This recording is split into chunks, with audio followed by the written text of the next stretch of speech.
তোমাদেরকে তো আগের ভিডিও জানিয়েছিলাম যে কোথায় কোথায় ঘুরেছি, সবই তোমাদেরকে জানাবো। এটি হচ্ছে ভাদুতলা থেকে 3-4 কিলোমিটার মতো ভিতরে কর্ণগর মহামায়া মন্দির, পশ্চিম মেদিনীপুরে অবস্থিত এটিও। আবার এইখানে যে শুধু মহামায়ার মন্দির আছে তেমনটি নয়, আরও অনেকগুলো ছোট ছোট মন্দির আছে, যেমন যোগমায়ার মন্দির, বগলামুখী মন্দির। আর এইখানে হচ্ছে ভোলে বাবা দণ্ডেশ্বর বা খড়গেশ্বর নামে পরিচিত হয়ে আছেন এইখানে। আর আমরা যখন এই মন্দিরকে পৌঁছেছিলাম তখন প্রায় 2-2:30 মতো বেজে গেছিলো।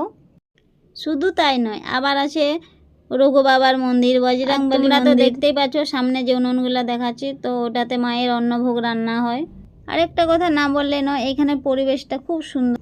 আবার এইখানে মায়ের অন্নভোগ যদি কেউ নিতে চাও তাহলে 9টা থেকে 10টার মধ্যে এসে নাম লিখাতে হবে। খিচুড়ি ভোগ দেয়া হয়।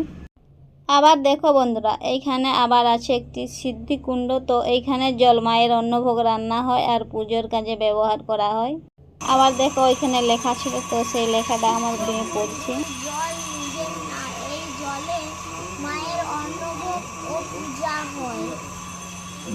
তো আমি যতটা পেরেছি তুলে ধরেছি, সব কিছুটা তুলে ধরতে পারিনি, তো যাই হোক। আবার ওই দিকের মন্দির থেকে ঘুরে এদিকে আসলাম, তো এখানে আসছি, তো এখানে মন্দিরটা বন্ধ ছিল। আর তোমরা যে এই মন্দিরটা দেখতে পাচ্ছ এর সামনের দিকে আছে গুরু বাবার মন্দির। তো আমরা যেদিন গিয়েছিলাম তার পরের দিন ছিল গুরু পূর্ণিমা, সেজন্য ওই দিকের মন্দিরটা সাজানো হচ্ছিল। গুরু পূর্ণিমা পরের দিন যেহেতু ছিল সেজন্যে।